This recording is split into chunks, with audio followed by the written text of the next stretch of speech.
random hashing is not free from clustering. Another type of clustering called secondary clustering is involved here.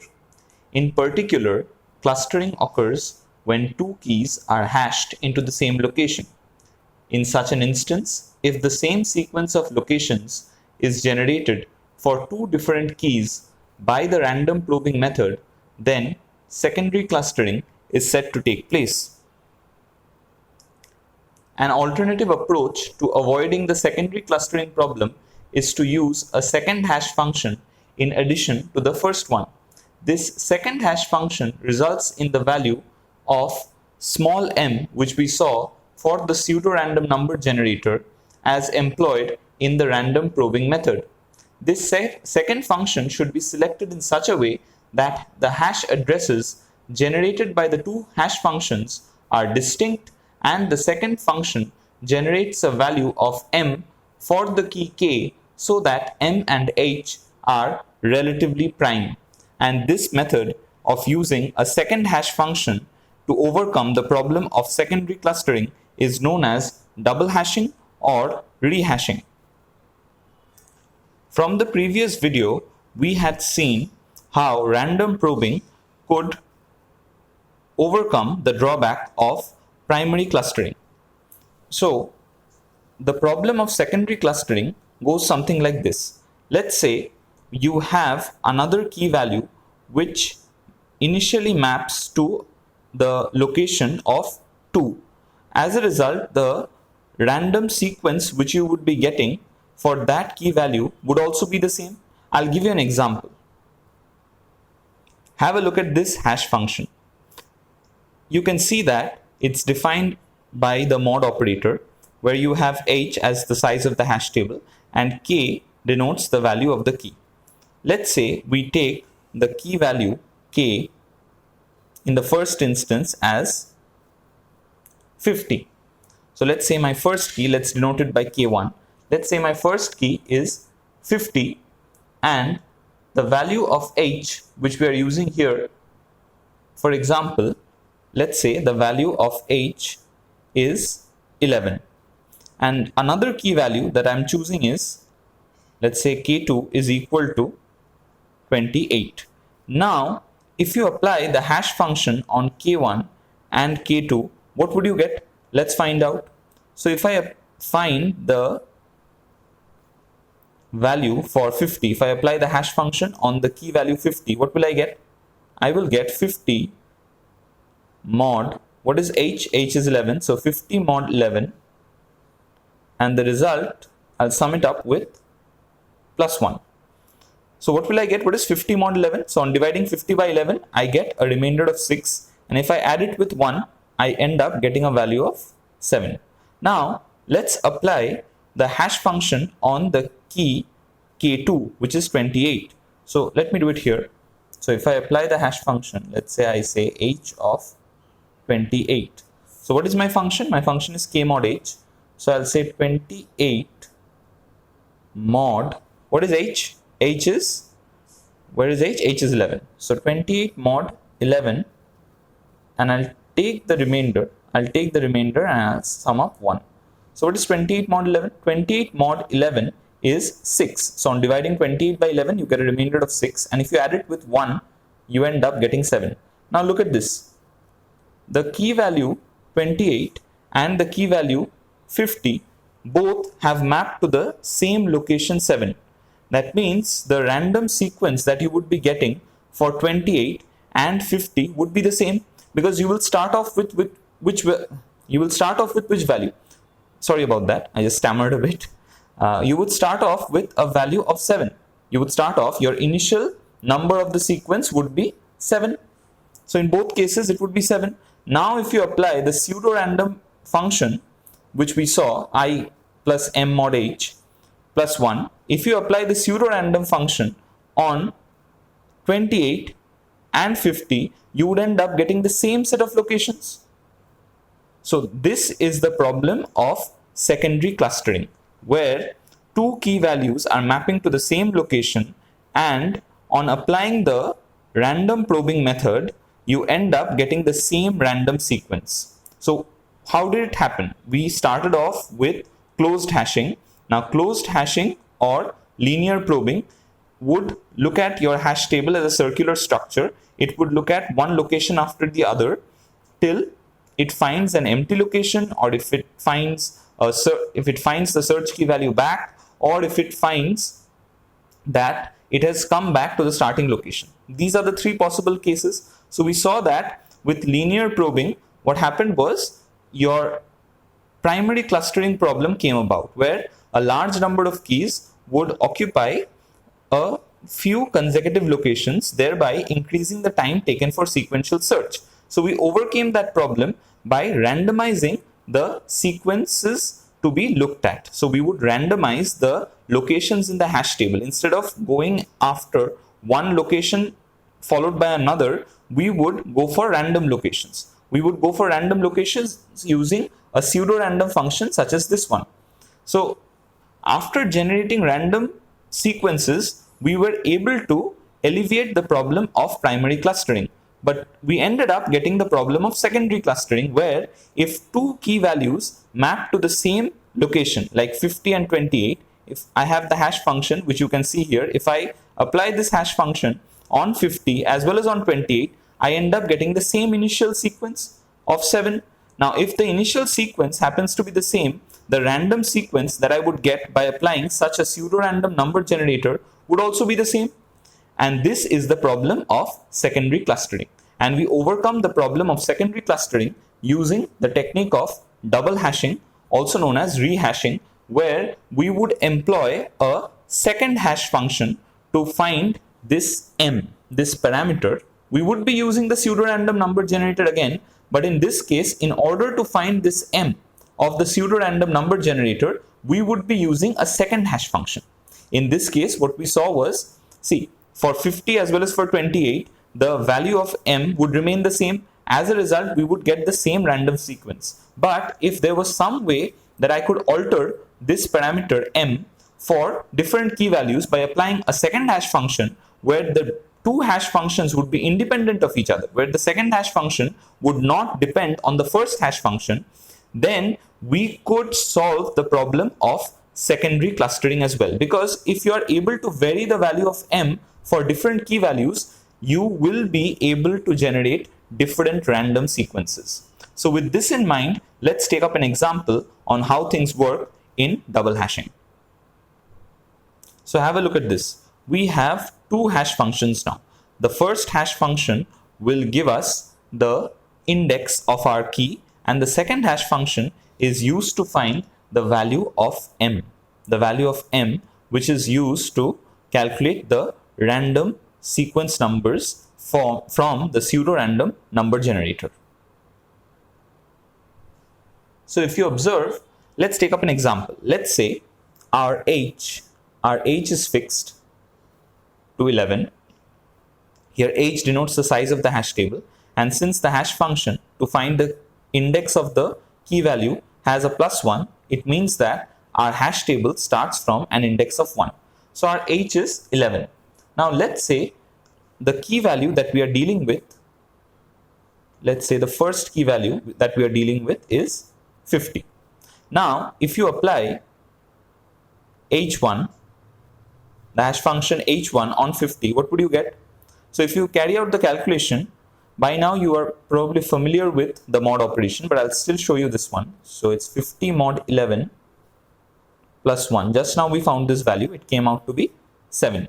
So h1 of 50, on applying the first hash function on our key value, we got 7. Now if we apply the second hash function, right, this value that we are about to get will give us the value of m to be used in the pseudo-random number generator. So what will I say? I'll say 50 mod, now it's h minus 4. So what is h? H is 11. So it's h minus 4. So h minus 4 means 11 minus 4 plus 1. So what will it come out to be? So 11 minus 4 is 7. What is 50 mod 7? 50 mod 7 comes out to be 7, right? See, 50 mod 7. So it's 50 mod 7. So on dividing 50 by 7, I would get a quotient of 7 and a remainder of 1. So 50 mod 7 would come out to be 1, and 1 plus 1 would come out to be 2. Now what you can see is h1 of 50 is not equal to h2 of 50. See, h1 of 50 is giving me 7 and h2 of 50 is giving me 2, which proves that these two hash functions h1 and h2 are independent of each other. And it is very important for these two hash functions to be independent of each other. That means the second hash function should generate a value such that it's not equal to the value generated by the first hash function. And this value which the second hash function generates will give me the value for m, will give me the value of m. And also remember, the hash functions are chosen in such a way that they're independent of each other, and also the value that m will generate, or the value that the second hash function generates, which is the value of m, it will be relatively prime to my size of the hash table, which is denoted by h. It is very important. So such considerations have to be kept in mind before designing the hash functions. So this is done experimentally. For now, we can leave that aside and move on to the point that we are trying to make about double hashing. Now, since we have found the value of m, and we have also found the value of applying the first hash function on our key value 50, what we can do is we can now apply the pseudo-random number generator which we saw earlier. So I'll show you the random number generator again. Have a look. This is the random number generator that I'm talking about, this one. This is my random number generator which I'll be using to generate the random sequence. We are trying to overcome, remember, we are trying to overcome both the problems of primary clustering as well as secondary clustering.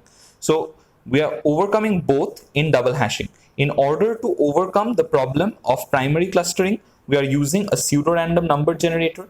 And in order to overcome the problem of a pseudo-random number generator with a constant value of m, we are varying this value of m by using a second hash function. And this will enable us to get it will help us to get a different random number sequence for different key values. So let's try to use this pseudo-random number generator to generate the random sequence, or to generate the sequence for our key value 50. So as you can see, I've written the pseudo-random number generator. So let's start. So what is the initial value? The initial value is what we got by applying the first hash function on our key value. So what did we get? We got 7. So initially, I'll just tilt it a bit. So initially we got I as 7. So initially we got I as 7. Now taking this 7, and what did we get from the second hash function? From the second hash function, we got 2, which is the value for m. So let's try to find the sequence. So what will we do? We will try to find the next number in sequence. So it's 7 plus 2. So it's 7 plus 2 mod h. What is h? H in this case is 11. So it's 7 plus 2 mod 11 plus 1. How much does it come out to be? 7 plus 2 is 9. 9 mod 11 is 9. 9 plus 1 is 10. Right? 9 plus 1 gives us 10. So after 7, the next hash location that we should probe is 7. Now, which should be the third location that we should probe? Now after 10, we should probe. So we will use 10 for our I now. See, I will, now what is the current value of I? The current value, or let's say the latest value which we have found for I is 10. So we'll use this 10 now. So we'll use this 10. Our m is fixed for the key value 50. So it's 10 plus 2 mod 11 plus 1. So that's 12 mod 11 plus 1. How much will that come out to be? That will come out to be 12 mod 11 is 1. 1 plus 1 is 2. So it comes out to be 2. Now our current value of I is 2. So we'll use this 2 to find the next probe sequence. So we'll say 2 plus 2 mod 11 plus 1. So 2 plus 2 is 4. 4 mod 11 is 4. 4 plus 1 is 5. So the next sequence to probe is, or the next location to probe is 5. In this way, let's see what we get after applying all possible values of I. So I've just written the remaining probe sequences for you. So after applying all these values one after the other, when do we stop? We stop at the point where we reach our starting value. So we started off with a value of 7. Now see, we found 7 again at the 11th iteration. At the 11th iteration we found 7, so we can stop our procedure. Just to make you understand that you would end up getting the same sequence, I have just applied 7 again to this function and generated the value of 10, which is what we started off with. So this is the order in which the hash table will be probed for double hashing. So if you apply double hashing, this is the order in which the hash table will be probed when your key value is 50. Now let's take a related example where you will see that we will come up with another key value which also starts off with a value of 7, but it will generate a different random sequence. I'll show you. Have a look at this now. We have a key value 28 which also maps to an initial location of 7. So if you remember, just now we saw where we had the key value 50. We had the key value 50 starting off with the location 7. And what was the sequence that we got? This was the sequence that we generated. Now look at this. We are starting off with an initial value of 7, but look at the sequence that we are generating. It's completely different from the sequence that we got. So you can compare, right? Just keep one over the other. Yeah. So this is the sequence when your key value was 50, and this is the sequence that we just now got with the key value being equal to 28. So both 50 mapped to 7 as well as 28, our key value 28 mapped to 7. That means just by varying the value of m, so we found the value of m for 28 to be 1. For the key value equal to 50, we found the value of m to be 2. Because we were able to vary the value of m by using a second hash function, we were able to generate two different random sequences, and thereby we were able to solve the problem of secondary clustering. Had we used the same value of m, the pseudo-random number generator being the same would have generated the same sequence of locations, and as a result the secondary clustering problem would have persisted. But because we used a second hash function, we were able to generate random sequences. We were able to generate two different random sequences for two key values which mapped to the same initial location. See, for both 50 and 28, the initial locations are 7. See, here also I is 7. For 28, I is 7, as you can see. And for 50 as well, for 50, I is also 7. So although we started off with the same initial value, we were able to come up with different random sequences. So you have a random sequence here, and you also have a different, and you also have a different random sequence here, because you were able to change the value of m.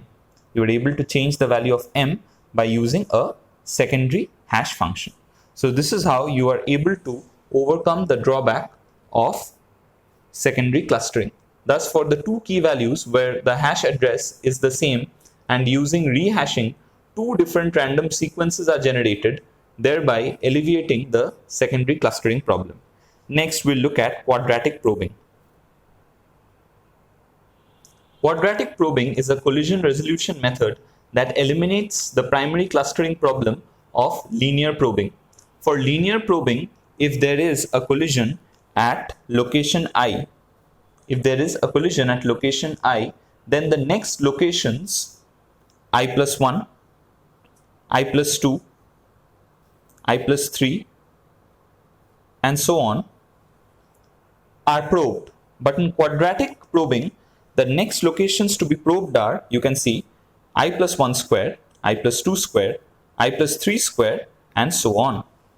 So in this way, we are able to overcome the primary clustering problem which persists in linear probing. Also remember, mathematically, if small h happens to be the size of the hash table, and capital H, which you can see here, so if small h denotes the size of the hash table, and if capital H denotes the hash function, then the quadratic probing searches the locations in terms of this hash function that you can see here. So we would search quadratically. Why am I saying it's quadratic? Because you have to the power of I a value of 2. In case of linear probing, you had a power of 1. You had I mod h. But here, you have I square. That's why the name quadratic probing. In quadratic probing, the increment function, as you can see, is I square. It also assumes that the hash table is circular in nature or closed in nature, like we saw in linear probing. So this method, no doubt, substantially reduces the problem of primary clustering, but there is a drawback. And the drawback is that it does not probe all the locations in the hash table. So this was quadratic probing. The closed hashing method has a few drawbacks which you can see. First, it is very difficult to handle the situation of table overflow in a satisfactory manner. That means, let's say you have a hash table like this, and let's say the hash table has 4 locations and the indexing starts from 0. And let's say all these hash tables, let's say this is filled up with 32, this is 24, this is 37. I'm just placing random values here, okay? There is no proper hash function to this. I'm just placing random values. Let's say now a new key value comes in. Let's say a new key value called ki. A new key value appears and you want to insert it in this hash table. But as you can see that the hash table is completely filled up. So you have no place to insert this new key value. And this problem is known as capacity miss. Such a problem of not being able to insert a key value in a hash table due to exhaustion of all the locations in the hash table is known as capacity miss. So it is very difficult to handle the situation of table overflow like I showed you here in a satisfactory manner. Second, the key values are haphazardly intermixed, and on the average, the majority of the keys are far from their hash locations, thus increasing the number of probes, which degrades the overall performance. To resolve these problems, another hashing method known as open hashing or chaining will now be discussed. But before going to chaining, I would like to discuss one advantage of closed hashing. The closed hashing method deals with arrays as hash tables, and thus we are able to refer quickly to random positions in the tables. And this is a major advantage of closed hashing. Now what you can see is an example of open hashing, where this is your hash table. Okay, these locations that you can see numbered from 0 to 9, this is your hash table, and the hash table uses, or the hash table is implemented as an array of pointers where each pointer points to a linked list. So the hash table is nothing but an array of headers, an array of starting points of the linked list. So what you do is you come up with a hash function. Let's say the hash function is such that let's say the rightmost digit decides the key's hash location. That means if I have, let's say if I have a key value of 34, I will look at its rightmost digit. Its rightmost digit is 4. So it will go to index 4.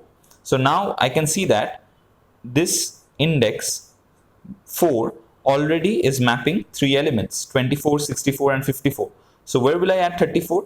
I'll simply add 34 at either the beginning of the list or at the end of the list. The convention is to add a new element at the end of the list so that you are able to identify the elements, the newly added elements easily. Now you can understand one thing, that the problem of table overflow has been overcome. That means even if I come up with 100 key values, 100 more key values to be added to this hash table, I can easily add it by extending my linked lists appropriately. So let's say after 34, let's say I want to add 57. So I'll again look at the rightmost digit. The rightmost digit is 7. So I'll look at index 7. So at index 7, I'll create a new node, and in the data part, I'll add 57. So maintaining a list of pointers like this and maintaining a linked list for every entry in the hash table will help us to overcome the problem of table overflow. And also, you can understand one thing, that collision can be resolved more easily. and the number of probes that are required now to find a particular element has also come down. Why? Because let's say I want to look for an element 82. So what I can do is I can simply go to index 2. Why? Because the hash function is such that, see, 82, the hash function is defined in such a way that I have to consider the rightmost digit as the index of the key in the hash table. So the index of the key in the hash table, the index of the key 82 in the hash table would be 2. So I would go to index 2 directly and simply carry out a sequential search on the linked list which is present at index 2. So the only time that would be taken up would be to traverse the linked list, which is also done in linear time. So a considerable amount of time is also saved up in the method of chaining. Now let's discuss a few more points on chaining. Let's have a look at the advantages and disadvantages of chaining. There are several advantages of the chaining method. The most important advantages are, as you can see on your screen. The first advantage is an overflow situation will never arise. Like we saw, if you can recollect, just now we saw that since we are maintaining a linked list, no matter how many elements we want to insert, we can simply have them at the end of the list. We can simply add the elements at the end of the list. So an overflow situation will never arise. The hash table lists, or the hash table maintains linked lists which can contain any number of key values. The second advantage is collision resolution can be achieved very efficiently, especially if the lists maintain an ordering of the keys so that the keys can be searched quickly. Like I mentioned that if you are able to, let's say, if you are inserting elements at the end of the list, then it would be easier to find the newly inserted element. You may argue that, okay, inserting an element at the beginning of the list would also help us to do the same, would also help us to find the elements quickly. But the thing is, inserting a new element at the end is intuitive in nature. So if you're looking for a new element, you would look at the end. So it's kind of intuitive with the concept of inserting a new element, having it at the end of the list. That's why it's always advisable to insert a new element at the end of the list. And in this way, we are able to come up with a very efficient collision resolution, especially if the lists are maintained in an ordered way. That means whatever you do, let's say you have decided to insert new elements at the end of the list. So whenever a new element comes in, you always insert it at the end of the list. It's not that at times you will insert it at the beginning of the list and at other times you will insert it at the end of the list. No, whatever decision you decide to take, you keep it consistent throughout the procedure. So in that way, collision resolution becomes much more efficient.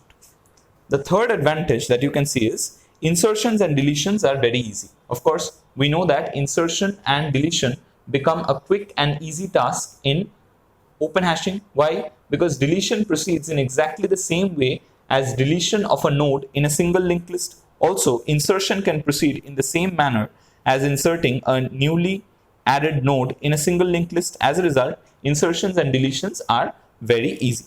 Finally, open hashing is best suitable in applications where the number of key values varies drastically, as open hashing uses dynamic storage management policy. That means, let's say at one point in time you have these many key values in your consideration, and suddenly there is a surge in the number of key values, there is an uptick in the number of key values, and you are required to handle 40 more. You are required to handle 40 more keys. Then what would you do? A concept like open hashing is not suited, or let's say a concept like closed hashing, the concept like closed hashing or linear probing is not suited for such a situation where the number of keys can vary dynamically, because you're dealing with a hash table as an array. In open hashing or linear probing, you deal with your hash table as an array. So as a result, it's very difficult to come up with more locations as and when they're required. Instead, if you go for open hashing, which deals with linked lists, a dynamic storage structure, it's easier to handle such situations where you're suddenly allowed or you're suddenly required to handle more key values than you previously had. Now, after discussing the advantages, The only disadvantage that comes to mind for the chaining method is that of maintaining linked lists and extra storage space for the link fields. Of course, linked lists, whenever you're dealing with linked lists, the concept of pointers comes in, and you have to allocate some amount, or in fact a lot of amount of extra space to handle these pointers. And also, manipulating pointers, many people find it a bit difficult to grasp. So handling a hash table which uses the concept of chaining may not be feasible for people who are not used to dealing with linked lists. So these are the main drawbacks, but as you can understand, the advantages of chaining clearly outweigh the minor disadvantages that it brings along. So I hope you have understood all that I have explained. If you have any doubts, please feel free to leave it in the comment section below. I'll see you in the next video.